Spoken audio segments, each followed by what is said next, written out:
কথাই বলে, কোন মাজার বাংলাদেশে থাকবে না। এটা কি তোমার বাপ দাদার কালের পুত্তারি সম্পত্তি নাকি যে তুমি চাইলেই থাকবে না? আমরা কি আঙ্গুল বসে বসে চুষবো নাকি? কি কথা কর না কেন? হ্যাঁ, এটা কি কারো ব্যক্তিগত সম্পদ নাকি যে চাইলেই থাকবে না? এটা কেমন কথা? এগুলো উগ্রবাদ, অতিরঞ্চিত কথা। এমন কোন কুফফারের জন্ম হয় নাই, বাতিলের জন্ম হয় নাই।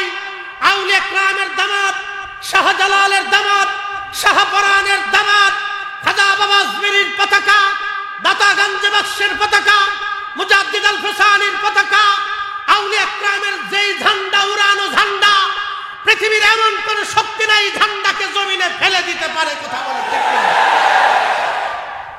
শুধু স্বপ্ন দেখে যাবে কিন্তু বাস্তবে পরিণত হবে না। শুনে রাখবেন, শাহজালাল ইয়ামিনী মুজাররিদের সাথে দুশ্মনী করে গৌরগোবিন্দ রাজত্ব হারিয়েছিল। আল্লাহর ওলির সাথে দুশ্মনীর জন্য গৌরগোবিন্দ রাজত্ব চলেছে, হারিয়েছে।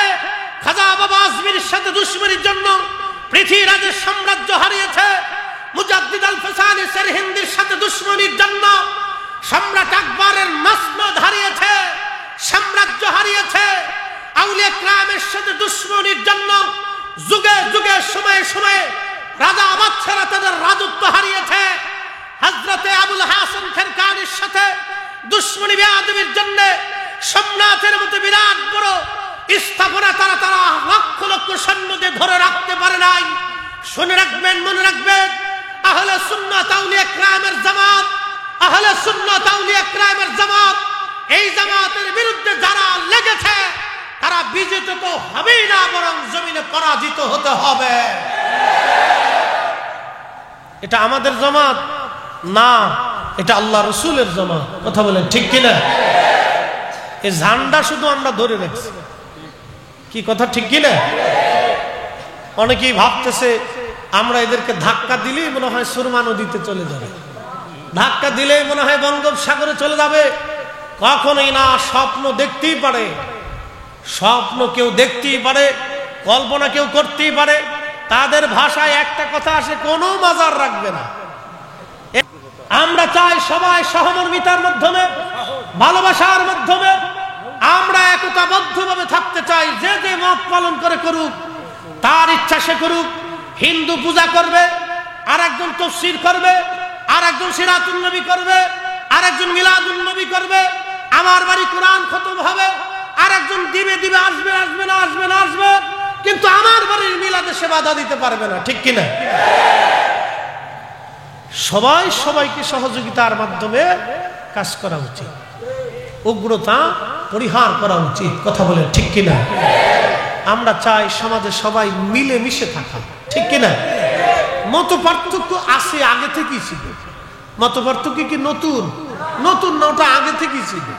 তো তার জন্য আমরা কাউকে আঘাত করতে পারি না। এটা ইসলাম শিখে। আমি একজন একটা বন্ধ করে দিবই জোর করে, ইসলাম এটা শিখে। প্রিয় উপস্থিতি, অনেক কথা খুবই মনোযোগ দিয়ে শুনবেন। আজকে আপনাদেরকে কিছু কথা শোনাবো। বিশ্ববিখ্যাত আল্লাহর ওলি ছিলেন, তার নাম হযরতে আবুল হাসান খেরকানি রহমাতুল্লাহ আলাইহি। শোনেন, কোন কোন মাজারে শরীয়ত বিরোধী কাজ হয় আমরা জানি, তাই বলে সেটাকে ভাঙ্গার অনুমোদন আমরা দিতে পারি না। কথা বলেন ঠিক কিনা?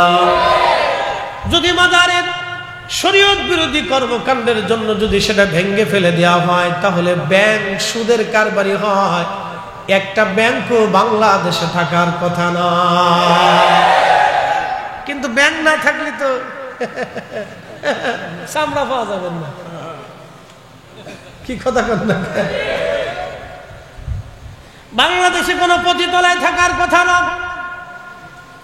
কিন্তু পতিতলায় যদি আপনি ভাঙতে চান, পতিতলায় যে সমস্ত নারীরা আছে তাদেরকে আপনাকে বিয়ে করতে হবে।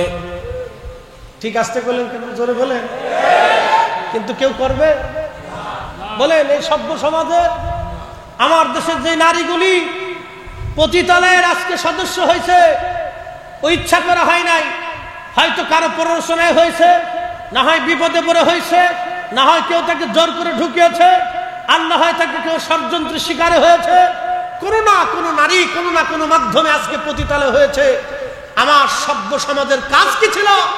আমার দায়িত্ব ছিল ওই নারীদেরকে ওইখান থেকে বের করে এনে তাকে একটা সুস্থ জীবন উপহার দেওয়া, কিন্তু আমরা পারি নাই।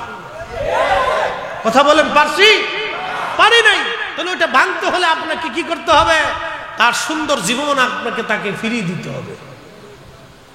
প্রিয় উপস্থিতি, খুবই গুরুত্বপূর্ণ ইম্পর্টেন্ট আজকে ঘটনা একটা শোনাবো আপনাদেরকে, শুনে যাবেন। ইসলাম কিন্তু ভেসে আসে নাই, ইসলাম আল্লাহর ওলিদের হাত ধরে জমিনে এসেছিল। কথা বলেন ঠিক কিনা? চিরসত্য কথা বলতেছি, শতকের মুসলমান কথাগুলি শুনবেন। বিশ্ববিখ্যাত আল্লাহর ওলি আবুল হাসান খেরকানি রহমাতুল্লাহ আলাইহি জীবন থেকে আজকে আপনাদেরকে শোনাচ্ছি। হযরত আবুল হাসান খেরকানি রহমাতুল্লাহ আলাইহি সুদূর খেরকান বর্তমান ইরানের একটা অঞ্চলের নাম খেরকান। এই খেরকানে তিনি বসে বসে মুরাকাবা মুশাহাদা করছিলেন। সুদূর আফগানিস্তানের, বর্তমানে আফগানিস্তানের রাজধানীর নাম কাবুল। এই আফগানিস্তানের রাজধানী কাবুলের একটা এলাকা নাম আছে গজনি। এখনো সেই গজনি গেট লেখা আছে, একটা এলাকা গজনি গেট। এই গজনি সাম্রাজ্যের যিনি প্রধান ছিলেন তার নাম ছিল সুলতান মাহমুদ গজনবী রহমাতুল্লাহ আলাইহি। বিরাট বড় প্রতাপশালী একজন সুলতান ছিলেন, এমন বীর যোদ্ধা জেনারেল ছিলেন। মুসলমানদের এত বড় জেনারেল পৃথিবীতে আরো কোনো মহা জন্ম দিতে পারবে কিনা আমার জানা নাই। এত যুদ্ধ জীবনে করেছেন, কোন যুদ্ধে তিনি কোনোদিন হারেন নাই। কিন্তু মনে রাখবেন, উনি কাট্টা সুন্নি মুসলমান ছিলেন। একবার জোরে বলা যাবে কি মারহাবা? জীবনে তাহাজ্জুদ কাজা করেন নাই। তাহাজ্জুদ, কথা বলেন না, তাহাজ্জুদ কাজা করেন নাই। সুলতান মাহমুদের জীবনী না জানাইলে আপনি বুঝবেন না উনি কত বড় আশিক রাসূল ছিলেন।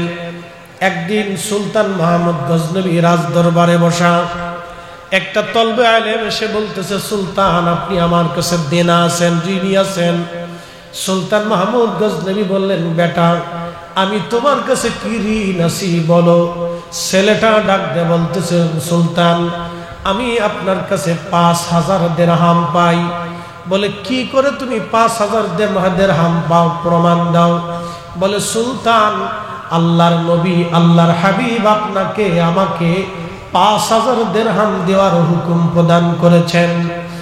সুলতান মাহমুদ গজনবী ডাক দিয়ে বলতেছে, বেটারে 5000 দিরহাম আমি তোমাকে দেব, আল্লাহর নবী আমাকে হুকুম দিয়েছেন, তার প্রমাণ কি? ছেলেটা ডাক দিয়ে বলতেছিলেন, সুলতান আমি মাদ্রাসার একজন তলবে আলেম, বিরাট বড় গরিব ইতিম, আমি পয়সা করি নাই, টাকার অভাবে আমার তেল কেনার মতো পয়সা নাই। আমি রাত্রিবেলা দুরূদ শরীফ পড়ে আল্লাহর নবীর কদমে দরখাস্ত দিয়ে ঘুমাইছি। রাহমাতুল লিল আলামিন নবীজি আমার স্বপ্ন এসে আমাকে ডাক দিয়ে বলেন, বেটারে কালকে সুলতান মাহমুদ গজনবীর প্রাসাদে যাইয়া তারে যাইয়া বলবা তোমার যেন 5000 দিরহাম তোমাকে যেন দিয়ে দেয়। আমি নবী তারে হুকুম দিয়ে দিলাম। একবার জোরে বলা যাবে আল্লাহু আকবার।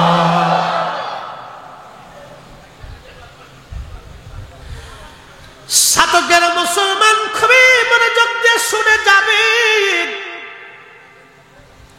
সুলতান মাহমুদ গজনবী ডাক দিয়ে বলে, বেটা আল্লাহর হাবিব আমাকে 5000 দিরহাম তোমাকে দিতে বলেছেন, তার প্রমাণ কি বলো।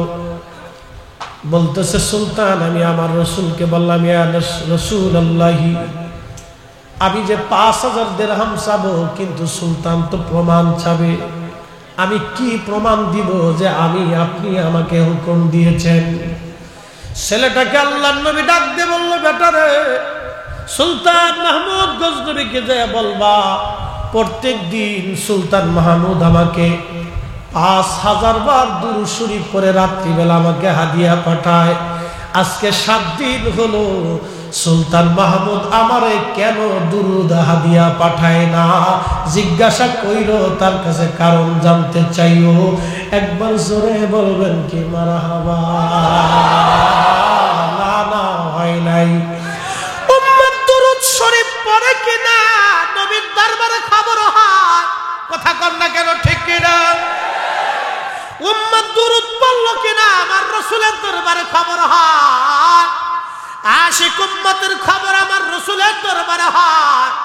আপনি মানলেও ঠিক, না মানলেও ঠিক, মানলেও ঠিক, না মানলেও ঠিক। আপনি মানলে ইমানদার, না মানলে শয়তানের অনুসারী। সুন্নি জামাতের তাতে কিছু যায় আসে না।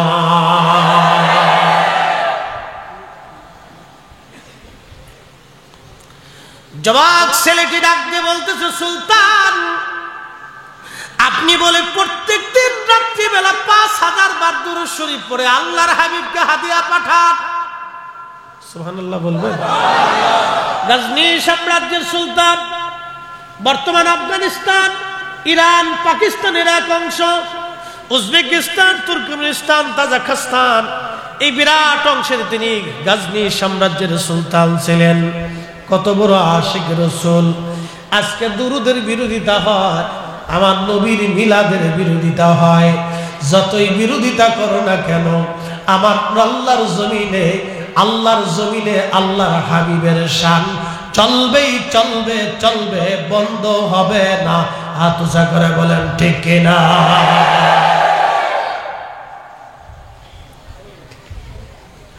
প্রশ্ন করি, জবাব দিবেন। জমিন কার? আসমান কার? জমিনে আইন চলে কার? আসমানে আইন চলে কার? সূর্য আইন মানে কার? চাঁদ আইন মানে কার? বাতাস আইন মানে কার? সমুদ্রের জোয়ার ভাটা আইন কার? সূর্যের আলো বেশি হবে না কম হবে আইন কার? আবহাওয়ার পরিবর্তন আইন কার? तमाम সৃষ্টি আল্লাহর আইনে চলে, আমরা আল্লাহর আইনে চলি। মিলাদুন নবীর মাহফিল ও আল্লাহর আইনে হয়, কথা বলেন ঠিক কিনা? খুবই মনোযোগ দিয়ে শুনবেন। সুলতান মাহমুদ গজনবী রাহমাতুল্লাহি আলাইহি যুবক ডাক দিয়ে বলল, হুজুর সুলতান, আজকে 7 দিন হলো আপনি আল্লাহর নবীকে দুরূদ হাদিয়া পাঠান নাই। সুলতান মাহমুদ গজনবী চোখের পানি ছেড়ে দিয়ে কাঁদে আর বলে, বেটা তুমি সত্যি বলেছ, আল্লাহর নবী সত্যি হুকুম দিয়েছে। আজকে 7 দিন হলো আমি দুরূদ শরীফ পাঠাই না। রাজ্যের কাজে, সাম্রাজ্যের কাজে আমার দুরূদ শরীফ আমি পড়তে পারি নাই 7 দিন। প্রত্যেক দিন রাত্রিবেলা আমি 5000 বার দুরূদ শরীফ পড়ে আল্লাহর নবীকে হাদিয়া না দিয়ে আমি সুলতান মাহমুদ ঘুমাই না। আল্লাহর নবী ঠিক বলেছে রে বেটা, তুমি নিয়ে যাও আমার কাছ থেকে 5000 স্বর্ণ মুদ্রা। জীবনে যদি প্রয়োজন হয় আমার কাছে আসবা, তোমার দুনিয়ার জীবনের সব প্রয়োজন আমি মিটাই দিতে পারবো। লজ্জা করবা না, রাসূল তোমাকে আমার কাছে পাঠাইছে। আমি সুলতান মাহমুদের কত বড় বুলন্দ নসিব, আল্লাহর নবী আমার দুরুদের খবর নেয় বেটারে। তোমার কারণে আমি আমার দুরুদের সংবাদ শুনতে পারলাম। সেই সুলতান মাহমুদ গজনবী রাহমাতুল্লাহি আলাইহি কাট্টা সুন্নি মুসলমান ছিলেন, আল্লাহর ওলি ভক্ত ছিলেন তিনি। বিশ্ববিখ্যাত ওলি কামেল আবুল হাসান খেরকানি রাহমাতুল্লাহি আলাইহির রাজ দরবারে তিনি চলে গেলেন। ওলিরা দুনিয়ার মুখী হয় না। এই শাহজালাল ইয়ামানি মুজাররিদি 360 ওলিরা ঘুমাইতেছে। তারা মুকুটহীন সম্রাট, তারা রাজ্যের সীমানাহীন সম্রাট। এমন সম্রাট তারা 750 বছর ধরে উনাদের কোনো পরাজয় নাই, উনাদের কোনো ক্ষয় নাই, উনাদের কোনো পরাজয় নাই। সাম্রাজ্য নাই, বিরাট বড় সাম্রাজ্য নাই, বিরাট বড় মসনদ নাই, সেনাবাহিনী নাই, পুলিশ ডিভিশন নাই, গোয়েন্দা বাহিনী নাই, বিরাট বড় রাজপ্রাসাদ নাই। একটা মাজার শরীফে তিনি ঘুমিয়েছেন শাহজালাল ইয়ামানি মুজাররিদি। 750 বছর ধরে কোটি কোটি কোটি কোটি মুসলমান উনার জিয়ারতে কোটি কোটি মুসলমান ওনার জিয়ারতে 750 বছর ধরে ওনার মাজারের পাশে বসে বসে আল্লাহর দরবারে কাঁদতে থাকে। এমন মুকুটহীন সম্রাট, ওরা বলে একটা মাজারও রাখবে না, একটা দরবারও রাখবে না। তারা বলে দরবার রাখবে না, মাজার রাখবে না। আরে আর মাজার দরবারের দরকার নাই, যদি তোমাদের ক্ষমতা থাকে সবাই মিলেছে সুলতানে বাংলা শাহজালালের মাজারে হাত দিয়ে দেখো, বাংলার জমিনে বিশ্বযুদ্ধ লেগে যাবে।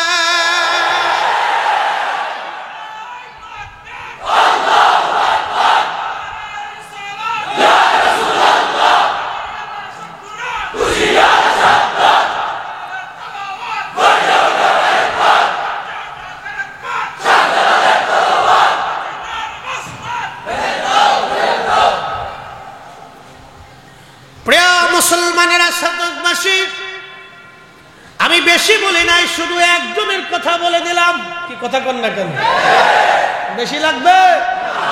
বাংলাদেশে বিশ্বযুদ্ধ হয়ে যাবে, বিশ্বযুদ্ধ।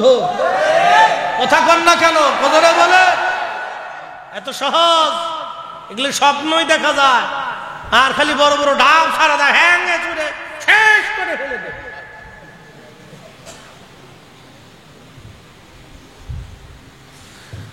প্রিয় সাধকের মুসলমান, খুবই মনোযোগ দিয়ে শুনে যাবেন। আমরা সুন্নিরা শান্তি প্রিয়। কথা বল না, আমরা কি প্রিয়? শান্তি প্রিয়। অশান্তি, বিশৃঙ্খলা, মারামারি, হানাহানি, কাটাকাটিতে আমরা বিশ্বাসী না। আমরা সুফি যারা ছিলেন তারা এগুলি তো বিশ্বাসী ছিলেন না। তবে একটা কথা মনে রাখবেন, ঘটনা শুনাইতেছি, সুফিদেরকে খেপাইয়া কারো রাজত্ব দুনিয়াতে টিকে থাকে না।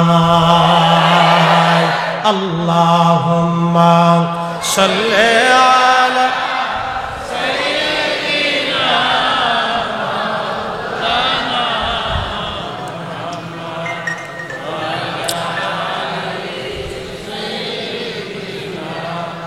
মাওলানা আল্লাহুম্মা সাল্লি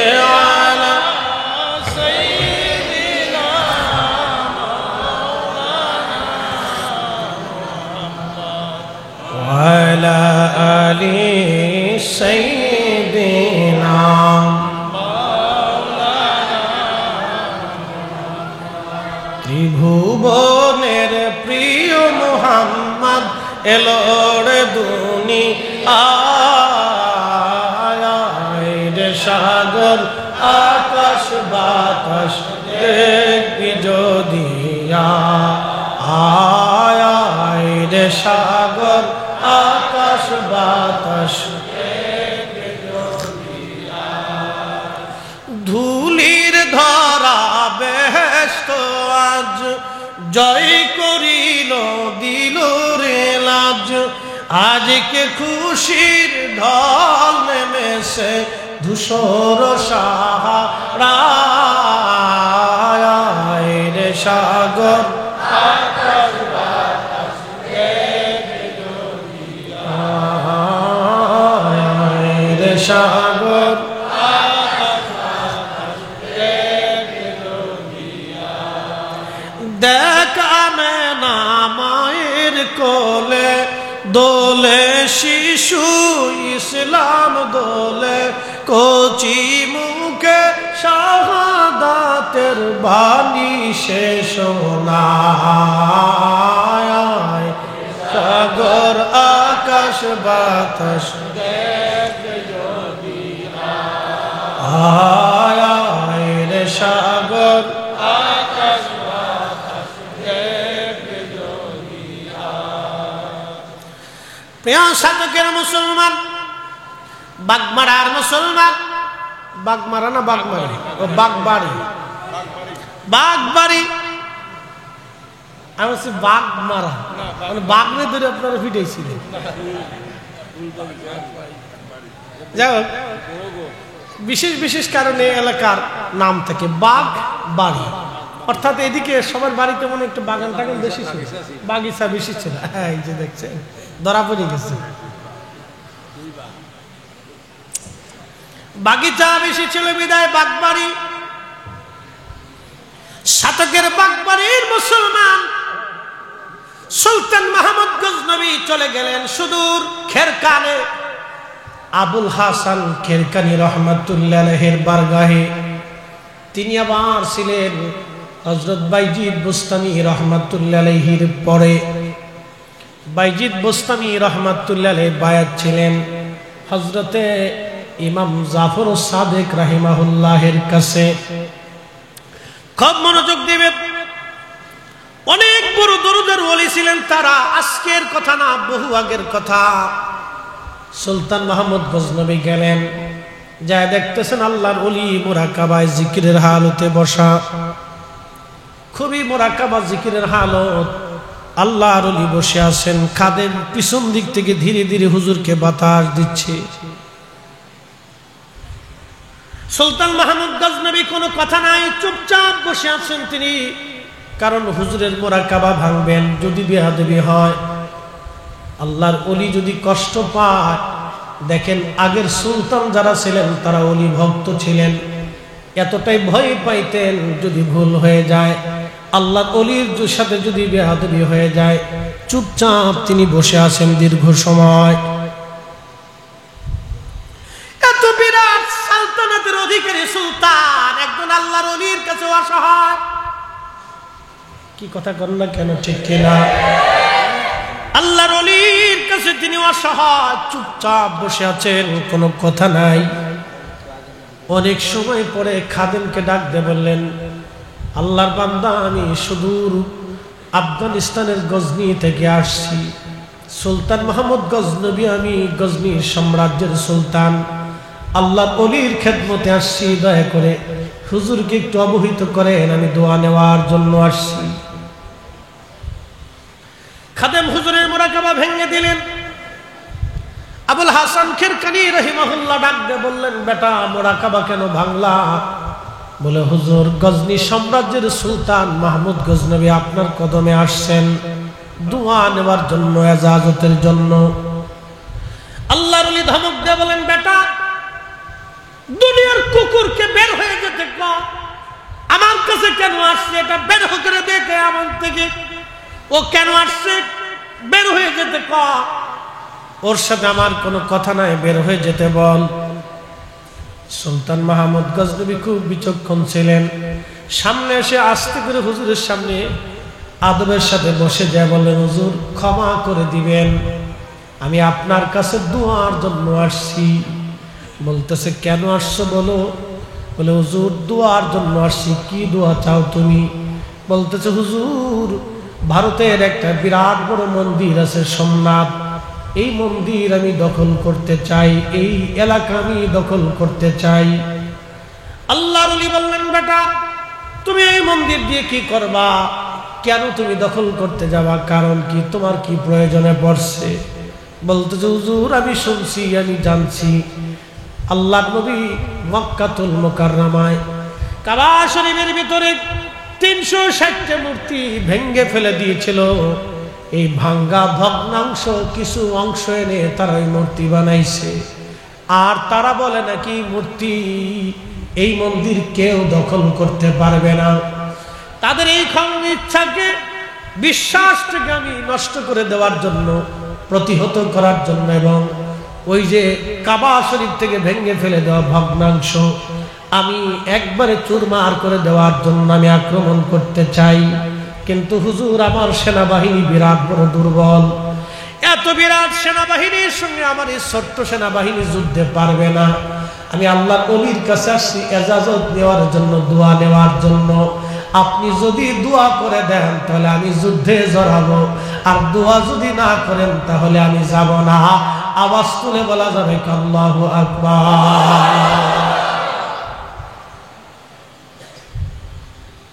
ইতিহাস বুঝে যাবে না, এত সহজ। বাংলা কোনদিনও বিজিত হতো না যদি শাহজালাল ইয়ামানি মুজাররিদি রাহিমাহুল্লাহর হাত না থাকতো। কসমিন কালেও না, বাপের জন্মেও না। কোন ইতিহাসে সম্ভবই ছিল না যদি শাহজালাল ইয়ামানি মুজাররিদের হাত না থাকতো, যদি ওনার তাসাউফ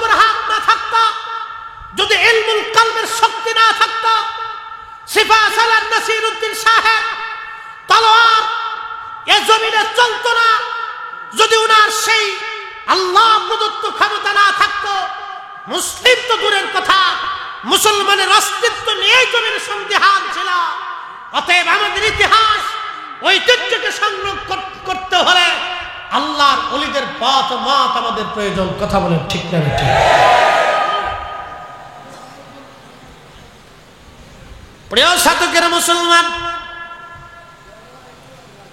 হাজরাতে সুলতান মাহমুদ গজনবী রাহিমাহুল্লাহকে আবুল হাসান কিরকানি রাহমাতুল্লাহি আলাইহি দোয়া করলেন। দোয়া করার পরে তিনার গায়ের ভিতর থেকে জুব্বাখানা খুললেন।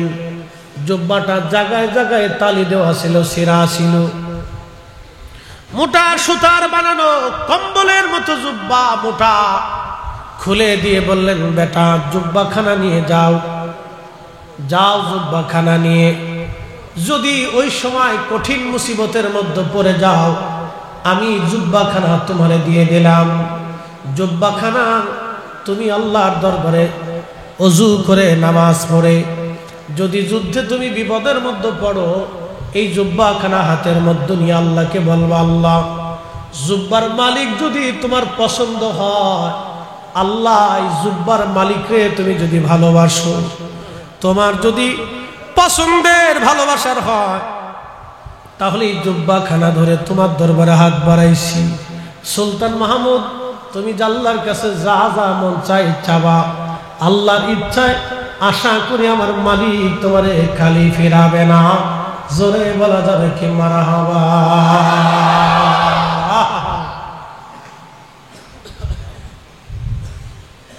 উসিলা উসিলা, এরা আবার বলে উসিলাই শিরিক।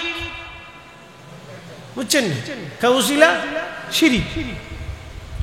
তাদের যুক্তি হলো, গরু যিনি বেচেন তিনি বিক্রেতা, যিনি গরু কিনেন তিনি ক্রেতা, মাঝখানে যিনি সমন্বয় করেন তিনি দালাল। তাদের কথা যুক্তি দেখেন, যুক্তি সুন্দর কিন্তু গলদ আছে। তারা বলতেছেন আমরা চাবো আল্লাহর কাছে, দিবে আল্লাহ, মাঝখানে আবার উসিলার দরকার কি? বলে উসিলা নামক কোন দালালের প্রয়োজন আমাদের নাই। কিন্তু আজকে শুনে যান, উসিলা শুধু আমরা চাই নাই, সাহাবীরা উসিলা চেয়েছে। বিশ্ববিখ্যাত সাহাবী খলিফায়ে রাশিদ, খোলাফায়ে রাশিদের অন্যতম খলিফা হযরত ওমর রাস্তা দিয়ে হেঁটে গেলে 40 দিন পর্যন্ত শয়তান ওই রাস্তা দিয়ে যাইতো না ভয়ে। হযরত ওমর তিনি সেই খলিফাতুল মুসলিমিন, খোলাফায়ে রাশিদ, তিনি সেই খলিফা। দজলা নীল নদে তিনি একমাত্র ব্যক্তি কলম দিয়ে চিঠি লিখে পাঠিয়েছিলেন। নীল নদ তার চিঠি অনুযায়ী আবার জোয়ার এসেছিল। তিনি সেই খলিফা। মদিনায় মসজিদে নববীর মিনারাতে মিম্বরে দাঁড়াইয়া সুদূর 200 মাইল দূর নাহমানদের যুদ্ধের ময়দান তিনি দাঁড়ায় দাঁড়ায় দেখেছিলেন। তিনি সেই খলিফা ওমর, যার আওয়াজ শুধু নেহাওয়ানদের যুদ্ধের ময়দানে পৌঁছায় গিয়েছিল। তিনি সেই খলিফাতুল মুসলিমিন ওমর ন্যায় বিচারের তাগিদে নিজের সন্তানকে পিটিয়ে হত্যা করেছিলেন। তিনি সেই ব্যক্তি যিনি চুল পরিমাণ আল্লাহর আইনের বাহিরে কোনোদিন ফয়সালা দেন নাই। একবার জোরে বলা যাবে আল্লাহু আকবার। আমাদের আমির উমরারা যদি বেনামাজি হয়, আমির উমরারা যদি সৎ না হয়, তাহলে আমাদের দুঃখের কোনো শেষ নাই। হযরত আমিরুল মুমিনিন ওমর রাদিয়াল্লাহু আনহু, তিনি সেই ব্যক্তি। মদিনা মুনওয়ারায় কোনো বৃষ্টি নাই, বৃষ্টির দারুণ অভাব হয়ে পড়ল। লোকেরা এসে বলল, আমিরুল মুমিনিন বৃষ্টির বড় অভাব, আপনি দয়া করে বৃষ্টির জন্য দোয়া করেন। হযরত ওমর দোয়া শুরু করলেন। বর্ণনাকারী রাবী সাহাবী খাদিমুর রাসূল হযরত আনাস রাদিয়াল্লাহু আনহু বলতেছেন, হযরত ওমর রাদিয়াল্লাহু আনহু তিনি দোয়া করতেছিলেন, ওয়া ইন্না কুন্না নাতাওয়াসসালু বিআম্মিন নবিয়িনা, ওগো রব এখন তোমার নবীজির চাচার উসিলা ধরে দোয়া করতেছি, দয়া করে আপনি আমাদেরকে বৃষ্টি দেন। হযরত ওমর দোয়া করে, আল্লাহ তোমার নবীজির চাচা আব্বাস রাদিয়াল্লাহু আনহুর উসিলা ধরলাম, আল্লাহ আকাশ থেকে বৃষ্টি দেন। হযরত রাবি খাদিম রাসূল আনাস বলতেছেন, ক্বালা ফায়াসকুন, আমি দেখলাম আল্লাহর আকাশ থেকে অজর দ্বারা বৃষ্টি নামা শুরু হয়ে গেল। একবার জোরে বলা যাবে কি আল্লাহু আকবার? তাহলে বলেন উসিলা আসে না নাই? যদি উসিলা শিরিক হয় তাহলে সাহাবীরা আগে শিরিক করছে। আরে উসিলা করে সাহাবী যদি শিরিক করে, আমরা সুন্নি মুসলমান সাহাবীদের মতোই করতে রাজি আছি। কথা বলেন ঠিক না বেঠে?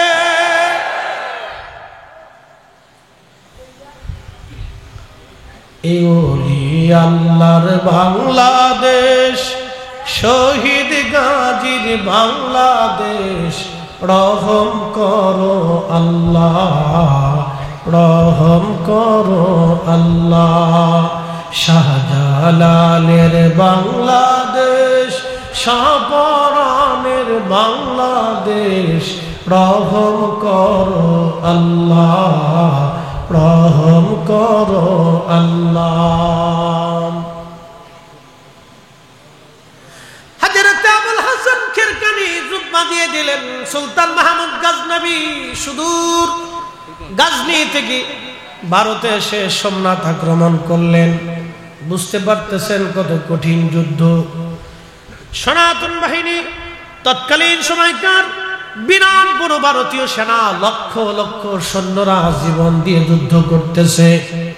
তারা তাদের স্থাপনা, তাদের মন্দির রক্ষা করার জন্য যুদ্ধ চলে। আর সুলতান মাহমুদ গজনবীর বক্তব্য হলো, কাবা শরীফ থেকে আমার নবীজি যেই মূর্তি ভেঙে ফেলে দিয়েছে, এই মূর্তি কোথাও পৃথিবীতে আমরা বসতে দেব না। কঠিন যুদ্ধ, মাসের পর মাস, জীবনের পর জীবন, রক্তের পর রক্ত পড়ে যাচ্ছে, কঠিন জিহাদে। এক পর্যায়ে সুলতান মাহমুদ গজনবীর সেনা প্রধান এসে বললেন, সুলতান, মন বলতেছে যুদ্ধের ময়দানে টিকে থাকা সম্ভব না। আমরা অল্প সৈন্য দিয়ে এত বড় বাহিনীর সঙ্গে লড়াই সম্ভব হচ্ছে না। আমাদের সৈন্যদের মনোবল ঝিমিয়ে গেছে। মন বলতেছে এই বছর আমাদের সৈন্য ফিরে যেতে হবে। সুলতান মাহমুদ যুদ্ধের দিক নির্দেশনা দিয়ে তিনি চলে গেলেন তাঁবুর ভিতরে, ওযু করলেন, 2 রাকাত নামাজ পড়লেন। আল্লাহর কোরআন বলতেছে, ইয়া আইয়ুহাল্লাযীনা আমানুস্তাঈনু বিস-সাবরি ওয়াস-সালাহ।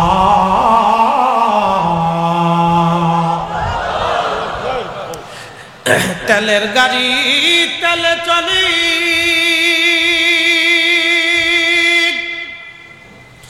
হাওয়ার গাড়ি হাওয়ায় উড়ে, তেলের গাড়ি তেলে চলে, হাওয়ার গাড়ি হাওয়ায় উড়ে, বিনা তেলে চালায় গাড়ি নবী সুলাইমান। আমরা সেই মুসলমান, আমরা সেই মুসলমান, ঠিক কিনা? আমরা তো সেই মুসলিম। আমাদের কবির সুলতানে বাংলা যাই নামাজ মিশাইয়া সুরমা নদী পার হয়ে গেল, পানিও ডুবায় না, পানিতেও ধরে না, পানিও ডুবায় না, পানি তার বাধ্য হয়ে গেল। কি করে তাদের অবদান আপনি ভুলে যাবেন? আজ কি করে তাদের অবদান ভুলে যাবেন? মাথায় যদি ময়লা লাগে মাথা ধুয়ে ফেলতে হয়, মাথার চুলে উকুন ঢুকলে উকুন ফেলতে হয়, মাথা কেটে ফেলতে হয় না। গায়ের জুব্বায় যদি ময়লা লাগে এই জুব্বা কেটে ফেলে দিবেন না, আপনি ময়লা পরিষ্কার করে ফেলবেন। আল্লাহর ওলিদের কিছু কিছু মাজারে বেশরীয় কর্মকাণ্ড হয়, সেটা আমরা দেখব, পরিষ্কার করা লাগবে। তাই বলে মাজার ভাঙতে দেব না। কথা কোন ঠিক কিনা? পরিষ্কার করতে হবে, ভাঙার অনুমতি দেওয়া যাবে না। কারণ কারণ আজকে ছোটগুলি ভাঙ্গা শুরু করছে, কালকে বড়টায় হাত দিবে তারা।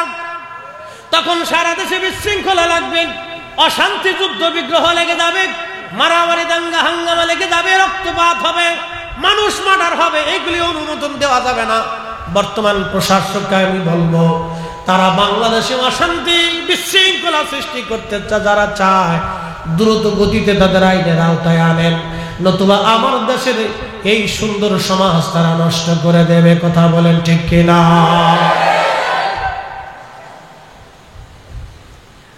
প্রিয় মুসলমান, খুব মনোযোগ দিয়ে শুনে যাবেন। হাজির সুলতান মাহমুদ গজনবী নামাজে দাঁড়িয়ে গেলেন, নামাজ শেষ, জুব্বা খানা হাতে নিয়ে আল্লাহর দরবারে হাত বাড়াইলেন। আমার কোরআনে আল্লাহ বলেন, কোরআন বলতেছি, আইয়ুহাল্লাযীনা আমানুস্তাঈনু বিস-সাবরি ওয়াস-সালাহ।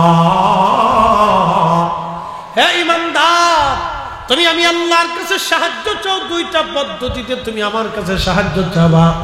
এক নম্বর পদ্ধতি হলো তুমি সালাতের মাধ্যমে সাহায্য চাবা। বিপদের মধ্যে পড়ে গেছো, মুসিবতের মধ্যে পড়ে গেছো, তুমি নামাজে দাঁড়াও। নামাজে দাঁড়াইয়া নামাজ শেষ করিয়া তুমি আল্লাহর দরবারে হাত বাড়াও। আজকে যারা নামাজের পরে দোয়া করতে দিতে চায় না, তারাই হলো শয়তানের দালাল। ঠিক কিনা? কোরআন বলতেছে নামাজ পড়ে তুমি আল্লাহর সাহায্য চাও। কোরআন বলতেছে নামাজ শেষ করে সালাতের মাধ্যমে তুমি সাহায্য চাও আল্লাহর কাছে। আর সে আমাকে বেদাতি বানিয়ে ফেলছে।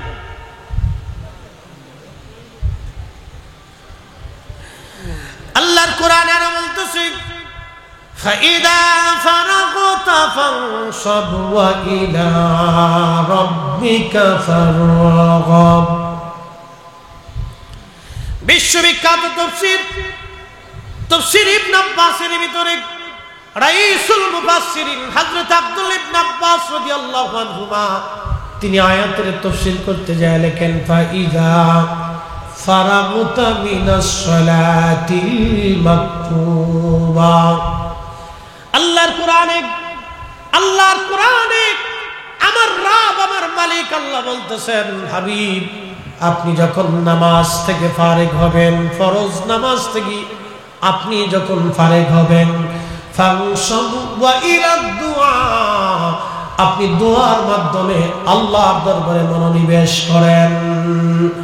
কোরআনে ফয়সালা নামাজের পরে দোয়া, কোরআনের ফয়সালা নামাজের পরে দোয়া, নামাজের পরে দোয়া। পৃথিবীতে যত ঘটনা ঘটছে, ইমাম হুসাইন রাদিয়াল্লাহু আনহু কারবালায় শহীদ হবেন, সীমারকে ডাক দিয়ে বলেন, সীমার একটু সময় দিবা, 2 রাকাত নামাজ আমি পড়ব। তিনি নামাজে দাঁড়ায় গেলেন, রক্ত ঝরতেছিল, এই অবস্থায় নামাজ পড়তেছেন। রক্ত ঝরা অবস্থায় তিনি নামাজে দাঁড়িয়ে গেছেন। একটা দুইটা তীর না, 121টি তীরের আঘাত ছিল। 21টা বর্ষার আঘাত ওনার শরীর মোবারকে ছিল। 33টা তলোয়ারের আঘাত ওনার শরীর থেকে ঝাঁঝরা করেছিল। পৃথিবীতে একজন ব্যক্তির মাজার শরীফ 2টা, তিনি ইমাম হুসাইন। তোনার দেহ মোবারকের মাজার কারবালা, মাথা মোবারকের মাজার হলো বর্তমান আল আজহার বিশ্ববিদ্যালয়ের পাশে। ইমাম বুখারীর মাজার আছে, ইমাম তিরমিজির মাজার আছে, ইমাম নাসাইর মাজার আছে, ইমাম আজম আবু হানিফার মাজার আছে, ইমাম শাফিঈর মাজার আছে, ইমাম হাম্বলের মাজার আছে। পৃথিবী বিখ্যাত ওলিয়া আউলিয়াদের মাজার আছে। তাদের মাজার যদি সংরক্ষণ করা না হয়, মুসলমান তাদের ইতিহাস জানবে না, ঐতিহ্য জানবে না, ভুলে যাবে। কি কথা কন না কেন, ঠিক কিনা? তাদের মাজারের পাশে যখন মুসলমান দাঁড়াবে, তখন মনে হবে তিনি ইমাম বুখারী, আমিরুল মুমিনিনা ফিল হাদিস। তিনার মাজার গম্বুজ করে তৈরি করা হয়েছে। আরে বিশ্ববিখ্যাত ইমাম ইকরাম, উলামা ইকরাম তাদের মাজার নির্মাণ করেছেন। আল্লাহর নবীর মাজার আছে, আল্লাহর নবীর রওজা শরীফ ঢালাই করে জমিন পর্যন্ত, পাতাল পর্যন্ত ঢালাই করে সুলতান মাহমুদ গজনবী, না দুঃখিত, বিশ্ববিখ্যাত সুলতান নুরউদ্দিন জঙ্গি রহমাতুল্লাহ আলাইহি, আল্লাহর নবীর রওজা মোবারক পাতাল পর্যন্ত একেবারে সীসা দিয়ে ঢেলে তিনি রওজা শরীফকে একবারে ঢেকে ঘিরে একবারে সীসা দিয়ে তিনি গেঁথে দিয়ে গেছেন। আল্লাহর নবীর রওজা শরীফ তিনি গেঁথেছেন। ওই জমানার বিশ্ববিখ্যাত আইম্মায়ে ইকরাম ফকিহ ছিলেন, তারা কেউ বাধা দেয় নাই। আজকে তোমাদের হলো কি, খালি ভাঙতেই চাও, ভাঙতেই চাও। তার মানে ভাঙ্গার কথা না, কথা হলো আমার দেশের উগ্রতার বিষ সরাই দিতে চাও, আমার দেশে অশান্তি বাঁধাইতে চাও। আমরা সুন্নিরা সজাগ থাকতে এদেশে অশান্তি বাঁধাইতে দেব না। কথা বলেন ঠিক কিনা?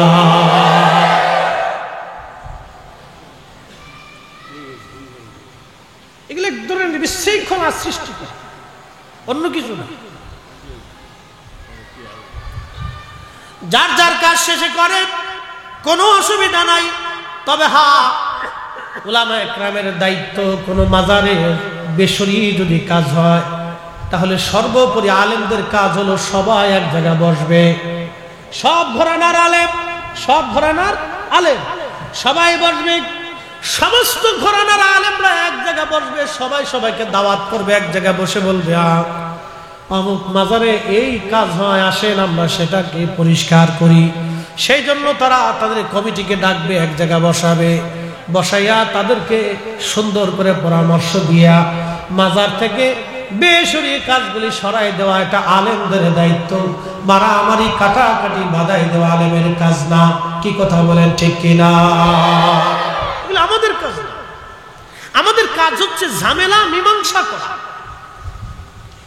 ঝামেলাকে মিটিয়ে দেওয়া হচ্ছে আলেমদের কাজ, বেজাল বাঁধানো আলেমদের কাজ না, মিটিয়ে দেওয়াটা আমাদের কাজ। মনে রাখবে তো মুহতারাম, খুব মনোযোগ দিয়ে।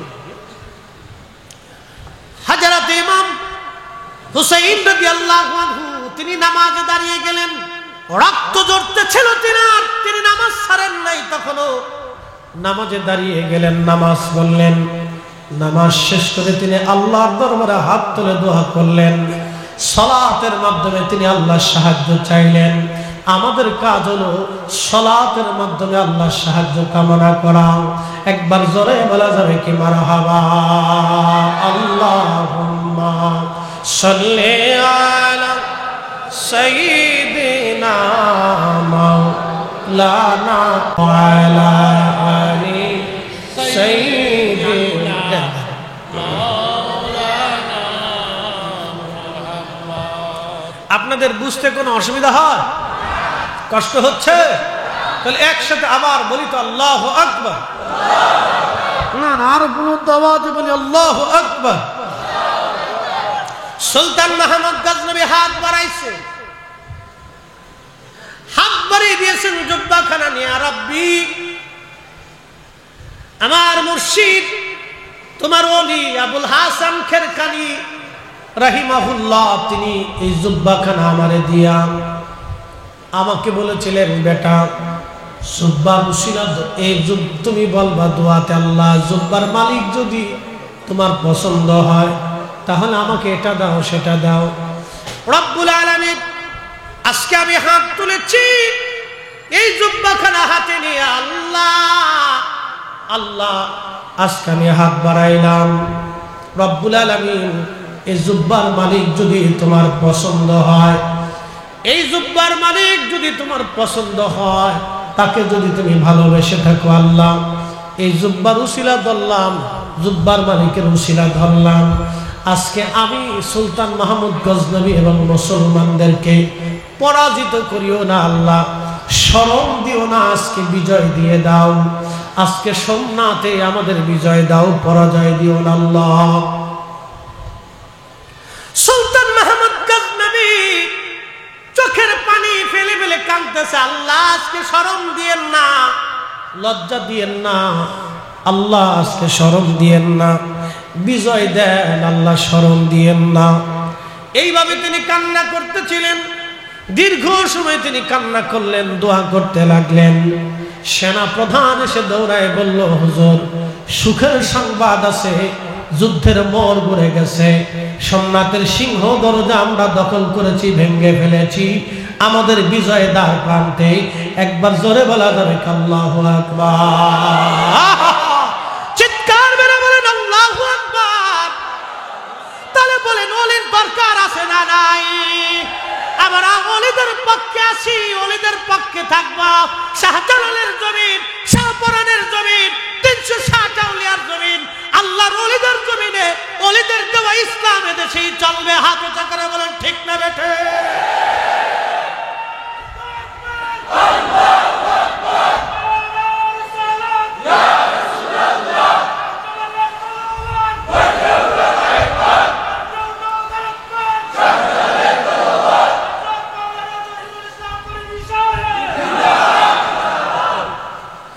প্রিয় শতকের মুসলমান, বিদায় হয়ে গেল, মুসলমান চলে গেলেন।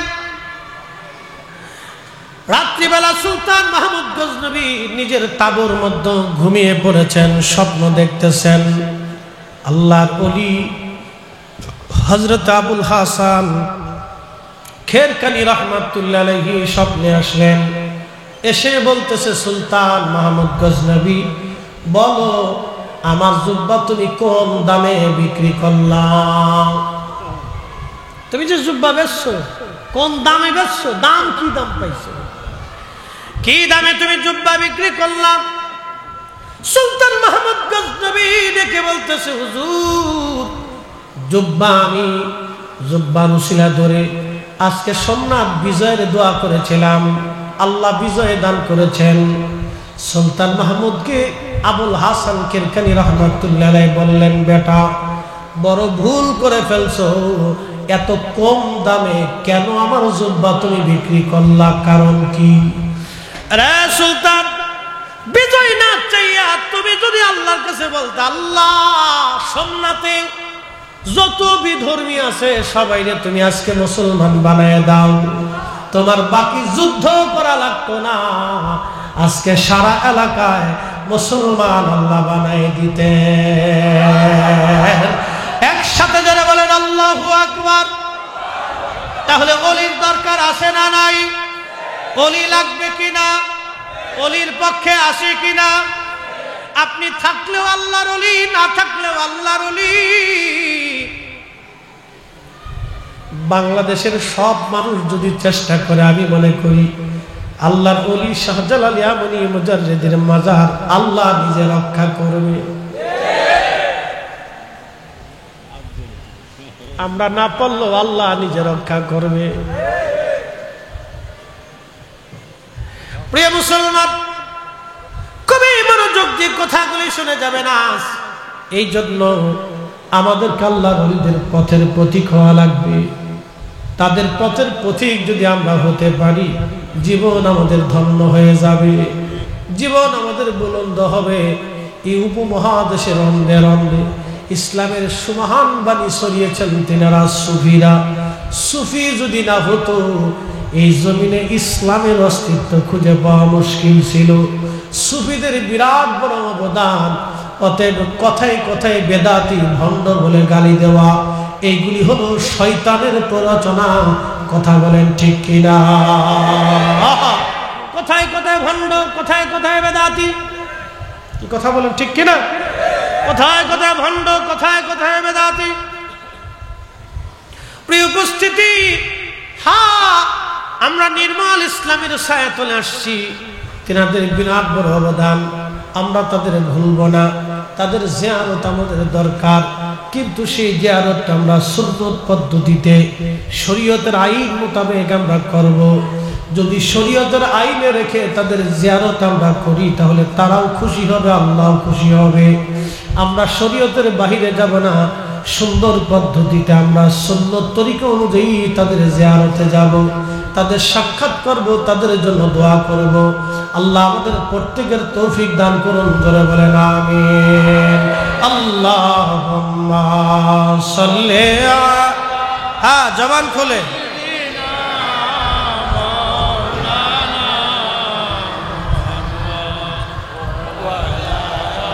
আলি সাইয়্যিদিনা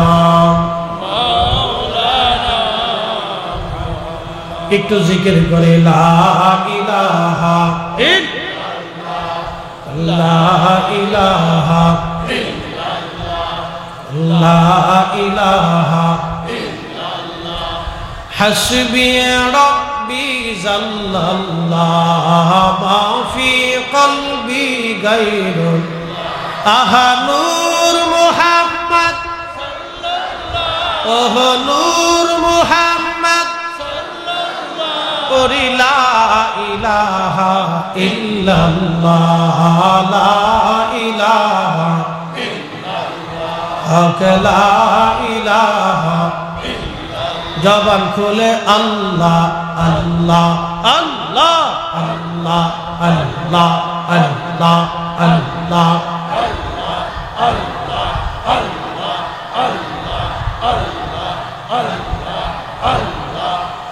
মজ পাগলা দিয়ে ডুবলো বেলা দেখনা চাহিয়া আল্লাহ আল্লাহ আল্লাহ আল্লাহ পারের ডাক পড়িলে পার পারের ডাক পড়িলে পার বি তুই কি দিয়া পার বি তুই কি দিয়া ডুবলো বেলা দেখনা চাহিয়া আল্লাহ আল্লাহ আল্লাহ আল্লাহ আল্লাহ আল্লাহ আল্লাহ মজ পাগলা রে ডুবলো বেলা দেখনা চাহিয়া আল্লাহ আল্লাহ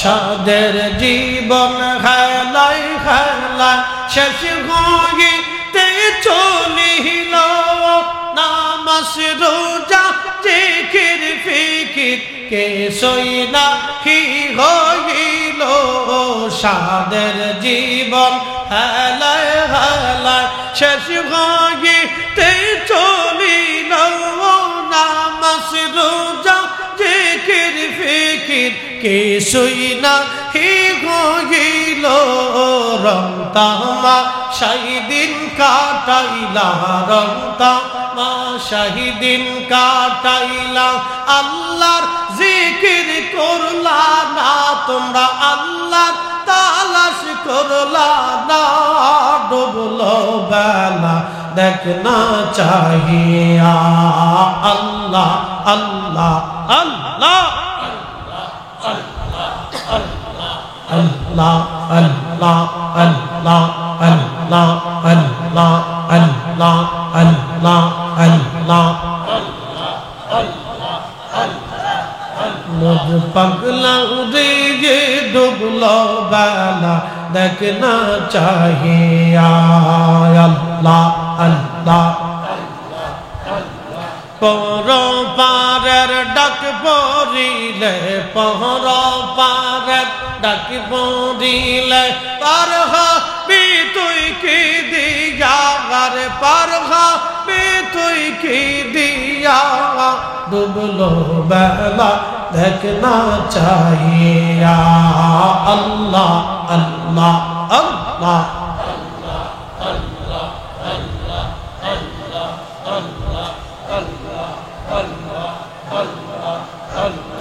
নবীর কালেমা নামাজ রোজা পথের সম্বল করিয়া সামনে চল রে আবুজ মনে রে আল্লাহ আল্লাহ বলিয়া নবীর কালেমা নামাজ রোজা পথের সম্বল করিয়া সামনে চল রে আবুজ মনে রে আল্লাহ আল্লাহ বলিয়া আল্লাহ বিনে নাই রে ও পায় রসুল বিনে নাই রে গতি দেখছো নিমন ভাবিয়া দেখছো নিমন ভাবিয়া ডুবলো বেলা দেখনা চাহিয়া আল্লাহ আল্লাহ